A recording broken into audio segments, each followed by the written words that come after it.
உம்பதருதேனு மணிக சிவாஹி.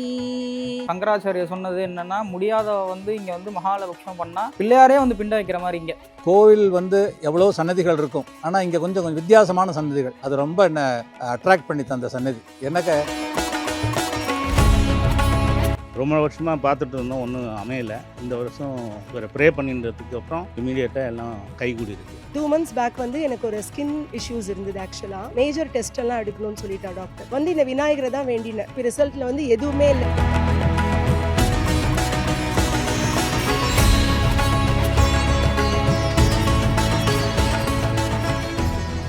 The divine Tamil நேயர்களுக்கு வணக்கம். நான் விஜய் ஹரிஹர் சுதன். இன்னைக்கு நம்ம எங்கே இருக்கோம் அப்படின்னு பார்த்தீங்கன்னா, ஆனந்த கஷேத்திரத்தில் தான் இருக்கோம். இந்த ஆனந்த கஷேத்திரத்தில் சிறப்பு என்னன்னு பார்த்தீங்கன்னா, ஸ்ரீ ஆனந்த விநாயகர் தான்.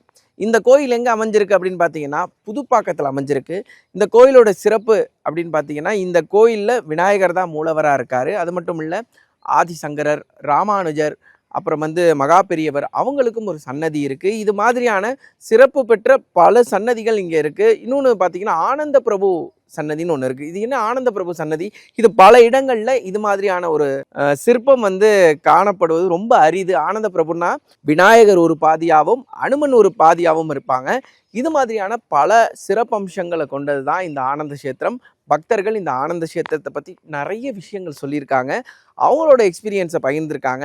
இந்த வீடியோ முடிகிற வரைக்கும் பாருங்கள், உங்களுக்கு பல ஆச்சரியமான தகவல்கள் காத்துக்கிட்டு இருக்கு. வாங்க வீடியோக்குள்ளே போகலாம். உம்பதருதேனு மணிக சிவாஹி. உன் கடலிற் தேனமுத துணர்வூரி. இன்பரசத்தை பருகி பலகாலும் எந்த நுயிர் காதரவுற்றருள்வாயே. தம்பிதனக்காகவன தனைவோனே. தந்தை வளர்த்தாலதன் கை கனிவோனே. அன்பர் தமக்கான முழு பொருளோனே. 5 கரத்தானை முக பெருமாளே.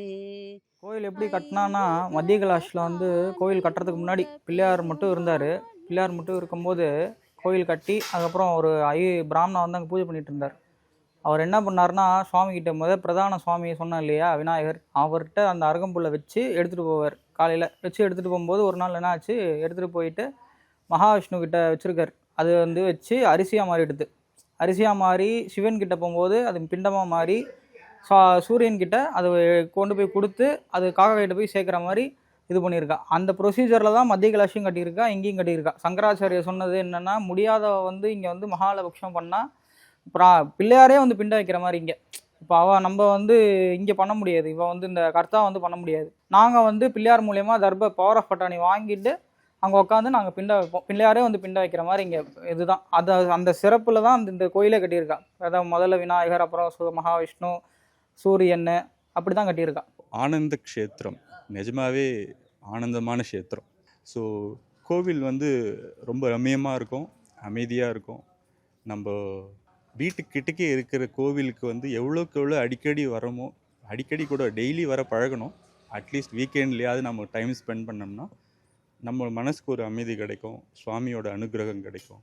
அண்ட் ஒருத்தரோட வசதிக்கு ஏற்ற மாதிரி அவங்களோட முடிஞ்ச அளவுக்கு என்ன மந்திரங்கள், என்ன அனுஷ்டானங்கள் என்ன பண்ணுவாங்களோ அதை ப்ராக்டிஸ் பண்ணி சொல்லலாம். இல்லை அட்லீஸ்ட் தியானமாவது பண்ணலாம். இதில் இருக்கிற சன்னதிகள்லாம் பார்த்தீங்கன்னா, உங்களுக்கு ஆத்யந்த பிரபு சன்னதி, பெருமாள் சன்னதி. இங்கே ரொம்ப முக்கியமான விசேஷமான என்னென்னா, குருவுடைய சன்னதி இங்கே இருக்குது. குருவுடைய சன்னிதானம் இருக்குது. அப்புறம் ருத்ர சன்னிதானம்னு சொல்லிட்டு அதுவும் இங்கே இருக்குது. ஸோ இங்கே வருஷா வருஷம் நாங்கள் இங்கே பித்திருக்காரியங்கள் எல்லாம் இங்கே பண்ணுறா. முக்கியமாக இங்கே இருக்கிற குருஸ்தலத்தில் எல்லா சுவாமிகளும் குரு ஸ்தலத்தில் லைக் ஆதிசங்கரர் 3 தத்துவங்களை பண்ண எல்லா சுவாமிகளும் இங்கே இருக்கா. எல்லா குருவும் இங்கே இருக்கா. ஸோ காஞ்சி பெரியவா இருக்கா, ஆதிசங்கரர் இருக்கா, மதுவாச்சாரியர் இருக்கார், தென் இவர் ராமானுஜர் இருக்கார். ஸோ இவெல்லாம் லைக் அந்த இடத்துல ஒரு தனி வைப்ரேஷன்ஸ் இருக்குது. அங்கே ரொம்ப நல்லாயிருக்கும். அங்கே கொஞ்ச நேரம் நான் இங்கே டெய்லி கார்த்தால பண்ணுற வேலை அதுதான். அங்கே கொஞ்ச நேரம் உட்காந்துப்பேன். தென் எவ்ரி வீக் வீ டூ சஹஸ்ரநாம பாராயணம் ஹியர். அண்ட் ரொம்ப ஒரு அமைதியான ஒரு இடம் அது ஆக்சுவலாக. ஸோ எல்லா சன்னதிகளும் இருக்கிறதுனால இங்கே பெருமாளும் வந்து ரொம்ப விசேஷமாக அது இதுவாக இருப்பார். ஹயக்ரீவர் லக்ஷ்மி சன்னதி இருக்குது, தென் ஆஞ்சநேயர் சன்னதி இருக்குது. ரொம்ப ஒரு அமைதியான ஒரு பீஸ்ஃபுல்லான ஒரு இடம். மூஷிக வாகன கஜானனா மூஷிக வாகன கஜானனா.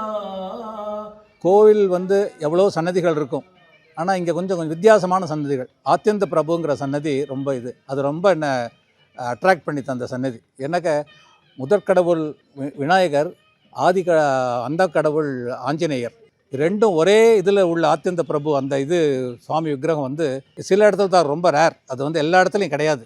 எனக்கு இங்கே வந்து பார்த்தோன்னே நான் தான் ஃபஸ்ட் டைம் ஆத்யந்த பிரபுன்னு கேள்விப்பட்டிருக்கேன். ஆனால் இங்கே பார்த்த உடனே சரி இந்த சன்னதியில் வந்து நின்னாலே போகிறோம், நமக்கு அவ்வளோ எல்லா கடவுளையும் பார்த்த ஒரு திருப்தி வந்து கிடச்சிரும் அப்படிங்கிற மாதிரி அந்த ஒரு அட்ராக்ஷன். அந்த சொன்ன மாதிரி இந்த கணபதி, கணேசர், இந்த விநாயகர் சன்னதி வந்து ரொம்ப என்ன அட்ராக்ட் பண்ணிது. எனக்கு பிள்ளையார் வந்து முக்கியமாக வந்து என்ன பவர்ஃபுல் அப்படின்னா, அது தெரியல, அந்த மகா காயம்னு இப்போ கூட சொல்லிட்டு இருந்தேன். அவருடைய அந்த திடகாத்திரமான அந்த ரூபம் தான் வந்து பிள்ளையாரினுடைய ஒரு முக்கியமான ஒரு அம்சமாக தெரியறது.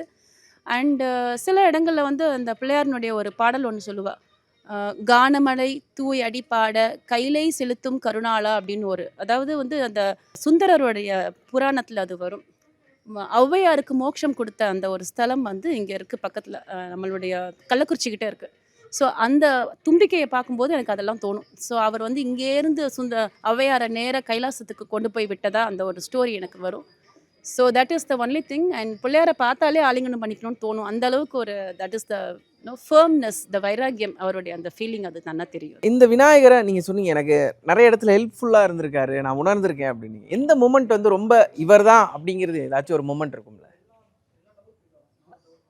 ஒன்று வந்து மேரேஜ் ஆஃப் மை சன். ரொம்ப வருஷமாக பார்த்துட்டு இருந்தோம், ஒன்றும் அமையலை. இந்த வருஷம் இவரை ப்ரே பண்ணின்றதுக்கு அப்புறம் இமீடியட்டாக எல்லாம் கைகூடி இருக்குது. இப்போ சதிக்கு இதுதான், நாங்கள் வந்து 2 வருஷம்தான் ஆகுது. அதனால் starting is good. 2 months back வந்து எனக்கு ஒரு ஸ்கின் இஷ்யூஸ் இருந்தது ஆக்சுவலாக. அது வந்து நான் சுகர்னாலன்னு நினச்சி விட்டுட்டேன். அப்புறம் அது ரொம்ப ஸ்ப்ரெட் ஆக ஆரம்பித்தோடனே மேஜர் டெஸ்ட்டெல்லாம் எடுக்கணும்னு சொல்லிட்டா டாக்டர். ஸோ கொலோனோஸ்காப்பி அந்த மாதிரிலாம் போனேன். வந்து இந்த விநாயகரை தான் வேண்டினேன். நான் திங்கக்கிழமை 21 பிரதட்சணம் பண்ணுறேன். அந்த டெஸ்ட்டில் எனக்கு எதுவுமே வரக்கூடாது அப்படின்னு வேண்டினேன். ஏதோ நமக்கு பக்கத்தில் இருக்கிற பெருமாள், பட் ஆக்சுவலாக நாங்கள் வந்து வைஷ்ணவாதா, பட் அப்படிலாம் நான் பார்க்க மாட்டேன். எல்லாருமே எல்லா பெருமாளும் ஒன்று அப்படின்றது தான் நினைப்பேன். விநாயகரை வந்து வேண்டின்னு 21 பிரதட்சணம் பண்ணேன். நாளைக்கு கொலோனோஸ்கோப்பினா முதல் நாள் வந்து பண்ணேன்.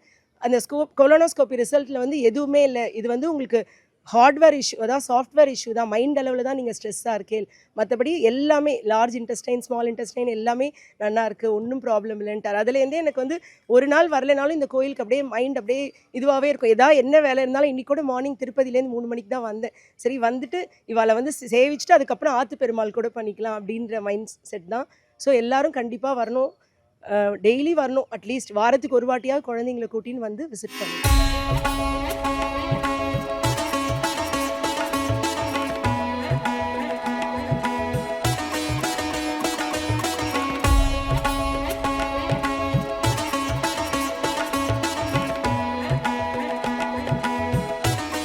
எனக்கு இங்கே வந்து முக்கியமான காரணம் வந்து காஞ்சி பெரியவா தான். நான் சென்னைக்கு புதுசு தான் ஆக்சுவலி. ஸோ இங்கே வந்தபோது எனக்கு எல்லாமே புதுசாக தான் இருந்தது. ஸோ ஆனால் எனக்கு வந்து I just had a small dream where பெரியவா செட் ஐம் ஹியர், அவ்வளோதான், வேறு ஒன்றும் சொல்லலை. நான் இங்கே தான் இருக்கேன், நீ ஏன் இப்படி தனியாக இருக்கிற மாதிரி நீ ஃபீல் பண்ணுற, நான் இங்கே தான் இருக்கேன்னார். ஸோ நான் I was just roaming around and இங்கே வந்து பார்த்தா பெரியவா இங்கே இருந்தா. ஸோ அதுலேருந்து நானும் இங்கே பிடிச்சின்ட்டேன். So that is my main reason for coming very frequently to this temple. இங்கே வந்ததுக்கப்புறம் ஒரு மன நிம்மதியாக இருக்குது. எந்த விதமான ஒரு மன கிளேசமும் இல்லாமல் நிம்மதியாக, சரி நம்ம ரிட்டையர்ட் லைஃப்பில் இவ்வளோ தூரம் ஒரு சாந்தமான ரொம்ப இடம் கிடச்சிருக்கே அப்படின்னு பகவானுக்கு நன்றி சொல்லிச்சு இந்த இடத்துல நான் இருக்கிறதுக்கு ரொம்ப ஆனந்தமாக இருக்குது. விநாயகர்னாலே பொதுவாக எளியவர்களுக்கு உள்ளது. அதுக்கு பொதுவாக பெருசாக செலவு பண்ணணுங்கிற அவசியம் இல்லை. சும்மா ஒரு அருகம்புல் வச்சாலே போதும். விநாயகனுக்கு ஈஸி, எங்கேயும் இருப்பார். இது பெரிய கோயிலில் தான் இருக்கணுங்கிற அவசியம் இல்லை. ஆத்தங்கரை, குளத்தங்கரை எல்லா இடத்துலையுமே இருப்பார். அதனால் எப்போ வேணுமே அப்படி ரோட்லேயே கூப்பிட்டு போய்க்கலாம். போகிற வழியில் பரிசைக்கு போனாலும், கடைக்கு போனாலும், வியாபாரத்துக்கு போனாலும் போகிற வழியிலேயே கும்பிட்டுட்டு போகலாம். இங்கே வந்து மாலையபக்ஷ திதின்னு சொல்லிட்டு அந்த 15 நாள் வரும். அது வந்து இங்கே புக் பண்ணுறா. ஆற்றுல பண்ண முடியாதவா இங்கே வந்து பண்ணி கொடுத்தா அவள் கேட்ரிங் வாத்தியார் எல்லாமே அரேஞ்ச் பண்ணிடுறா. அது ஒரு 3 இயர்ஸாக பண்ணிட்டு இருக்கா. அப்புறம் ஸ்ரார்த்த காரியங்கள் இப்போ வயசானவாள்லாம் அவளால் எடுத்து போட்டு தலிகை அதெல்லாம் பண்ண முடியாது. ஸோ அதனால் இங்கே ஸ்ரார்த்த பவனம்னு சொல்லிட்டு இப்போ தான் புதுசாக ஒரு 3-4 மந்த்ஸ் பேக் ஆரம்பித்தா. அதுக்கப்புறம் இங்கே ஒரு மினி ஹால் மாதிரி இருக்குது. ஒரு 200 பேர் மேலே அங்கே ப்ரோக்ராம் மாதிரி பண்ணலாம். இப்போ நவராத்திரியில் இவா என்ன பண்ணுவா, நிறைய இங்கே பக்கத்தில் டான்ஸ் கிளாஸ், பாட்டு கிளாஸ் அதெல்லாம் நடக்கிறது இல்லையா, அந்த குருக்களுக்கு சொல்லிடுவா இந்த மாதிரி நீங்கள் ஏதாவது உங்கள் கிட்ஸோட பெர்ஃபார்மன்ஸ் இங்கே பண்ணணும்னா நீங்கள் ஃப்ரீயாகவே பண்ணிக்கோங்க, வி ஆர் ப்ரொவைடிங் பிரசாதம் ஆல்சோ அப்படின்ற அந்த ஒரு இதை கொடுத்துருவா. ஸோ 3 வருஷமாக எவ்ரி நவராத்திரி அந்த 9 நாளும் ஏதோ ஒரு ப்ரோக்ராம், டான்ஸ் ப்ரோக்ராமோ பாட்டு ப்ரோக்ராமோ இல்லை ஏதோ ஒரு சம் கல்ச்சுரல் ப்ரோக்ராம் நடந்துட்டு இருக்கீங்க. இதுதான் இந்த கோயிலோட மிகச்சிறப்பான விஷயம். நம்ம வந்து சுவாமி இம்ப்ரெஸ் பண்ணணும்னு அவசியம் கிடையாது. சுவாமிக்கு எல்லாமே தெரியும். நமக்கு என்ன வேண்டுங்கிறது சுவாமிக்கு தெரியும். நமக்கு என்ன அனுகிரகம் பண்ணுறதுன்னு நம்ம தான் சுவாமியை நினைக்கணும். முக்கியமானது அதுதான். சுவாமியை நம்ம நினச்சி நம்ம ப்ரே பண்ணினோம்னாலே நமக்கு வேண்டியதெல்லாம் சுவாமியை கொடுப்பார். நமக்கு வேண்டியதை கேட்க வேண்டிய அவசியமே இல்லை. அவருக்கு நமக்கு என்ன வேணும், எந்த டைப்பில் கொடுக்கணுன்றது தெரியும். அதுக்கு உண்டான அனுகிரகத்தை வாங்குறதுக்கு நம்ம தான் ப்ராக்டிஸ் பண்ணணும். சுக்லாம் பரதரம் விஷ்ணும் சசிவர்ணம் சதுப்புஜம் பிரசன்னபதனம் தியாயேத் சர்வ விக்ன உபசாந்தியே. குரு பிரம்மா குரு விஷ்ணு குரு தேவோ மகேஸ்வரக குரு சாட்சாத் பரபிரம்மாம் தஸ்மை ஸ்ரீ குருவே நமக. ஓம் கணானாம் த்வா கணபதிக்கும் அவாமகே கவிங் கவீனாம் ஓவஸ்தவஸ்தமம் ஜேஷ்டராஜம் பிரம்மணாம் பிரம்மணஸ்பத ஆனந்த் ஷண்மன் நூதிபிகி சீதசாதனம். பத்ரம் கர்ணேபிகி சுணியாம தேவாக பத்ரம் பஸ்ஸேமாக்ஷபிர்யஜத்ராக ஸ்டிரைரங்கை துஷ்டுவாகும் சஸ்தூனுபிகி விஷேம தேவகிதம் யதாயு ஸ்வஸ்தின இந்திரோ விருத்தஷவாக ஸ்வஸ்தின பூஷா விஸ்வவேதாக ஸ்வஸ்தின சாட்சி அரிஷ்டநேமிகி ஸ்வஸ்தினோ பிருகஸ்பதிர் ததாது. ஓம் சாந்தி சாந்தி சாந்தி.